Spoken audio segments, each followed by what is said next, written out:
In today's world, science meets the deeply personal journey of parenthood, and this is known as assisted reproductive technologies.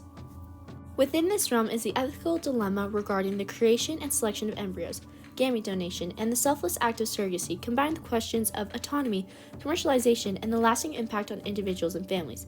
In this short documentary, we will explore the ethical crossroads where desperate attempts at parenthood meet the challenges of regulation, psychological impact, and the ever-changing front of reproductive medicine. Let us begin with the story of Leslie and John Brown and their story of how they got their daughter, Louise Brown. The couple from Bristol City in the UK struggled with infertility for about 9 years when they decided to get medical help to start their family. After finding out that Leslie had bilateral tubal blocks, which is essentially a blockage or obstruction in both fallopian tubes, preventing the passage of the egg from the ovary to the uterus, she attempted procedures to fix this issue, but it did not work. So she was referred to Dr. Patrick Christopher Steptoe, a gynecologist in Oldham General Hospital in Manchester City. He wanted her to try a new experimental technique to bypass her tubal blockage. So she underwent laparoscopic oocyte retrieval during a natural non-stimulated ovulatory cycle. The doctor combined John's sperm to fertilize the retrieved oocyte in the lab. After it reached the 8-cell stage, the embryo was placed in Leslie's uterine cavity, and 9 months later, on July 25, 1978, Louise Brown was delivered by an elective C-section at Oldham Hospital. With the birth of Louise Brown, the world celebrated the start of a new era of assisted human reproductive technology. Initially, IVF yielded single-digit success rates and relied on natural menstrual cycles and laparoscopic egg retrieval. However, over the past few decades, it has evolved and consists of ovarian stimulation, then egg retrieval, fertilization, embryo culture, and finally the embryo transfer. Now IVF has become a highly successful and widely accessible fertility treatment, with pregnancy rates now approaching 50% in women under 35. Next, we will be looking at surrogacy. There are many concerns about the modern use of surrogacy. Many questions that have not been answered include: what about the surrogate's health maintenance beyond her gestational role? Is it reasonable to expect the client to fund the nutritional requirements of the surrogate, as her physical health relates directly to the health of the child she gestates? But her needs probably extend beyond the physical. What about her social and mental health? There has been a trend where poor women from third world countries are offering their bodies for Western couples to have a baby. We can't help but ask if this is a case of exploitation. However, if financial need is the basis for surrogates' eagerness to participate, is it then ethical to use this need to encourage participation? On the other hand, is it ethical to deny an impoverished prospective surrogate the opportunity to lift her family out of poverty simply because one decides that financial need is an inappropriate lever? We can explore this topic further by looking at a clinic in India that houses surrogate mothers and offers fertility treatments. Here in Western India, the women who are chosen to be surrogate mothers have to undergo psychological counseling and must meet the many requirements to be a surrogate mother. They are paid about $7,000 to $8,000 for their contribution. While they are pregnant, they must live at the clinic, and they are offered safety and prenatal care. Many of these women have lacked this type of care for their pregnancies of their own children. Many say that they use the money that they are given to lift themselves out of poverty and pay for their children's education.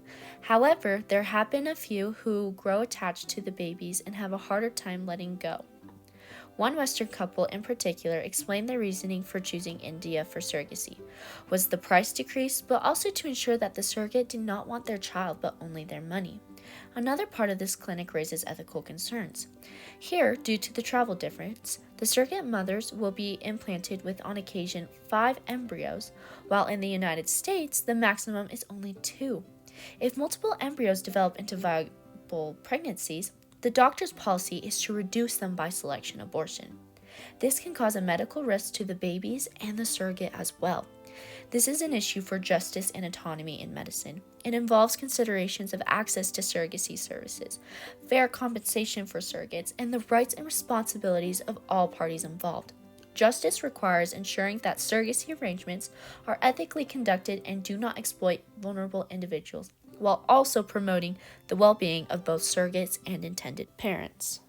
Another ethical issue with IVF would have to be the financial aspect. The fact that it is quite expensive causes there to be an equitable distribution of access to care.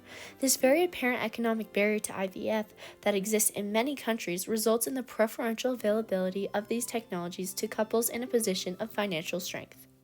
Due to different healthcare systems for each country around the world, the cost of performing assisted reproductive technologies per live birth will vary among countries.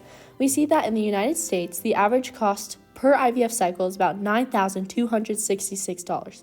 It is also interesting to note that the funding structure for IVF and other technologies varies from country to country. For example, there is no federal government reimbursement for IVF in the United States. However, we see that in the United Kingdom, about 25% of all IVF cycles performed are funded by the National Health Service. Lastly, we will be talking about the controversial experiments of creating synthetic human embryos. Due to the developing technology of IVF, certain researchers have taken an interest in the field and are creating synthetic embryos. The work comes from the laboratories of Professor Magdalena Zernicka-Goat from the University of Cambridge and the California Institute of Technology. What they have been working on is using stem cells to create the embryo rather than the fusion of egg and sperm.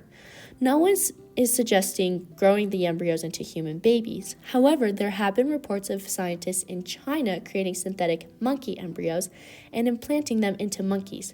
However, all of the pregnancies thus far have failed. The full details have yet to be published and made available for peer review, which leads to many other researchers feeling unable to comment on the significance of the reports. It is clear that science is progressing, but there aren't any laws or regulations to oversee this ethically controversial research. Lastly, I would like to ask those watching to join the movement advocating for justice and accountability in assisted reproductive technologies. In doing so, we can work towards ensuring the safety and rights of intended parents, future children, and the healthcare workers involved.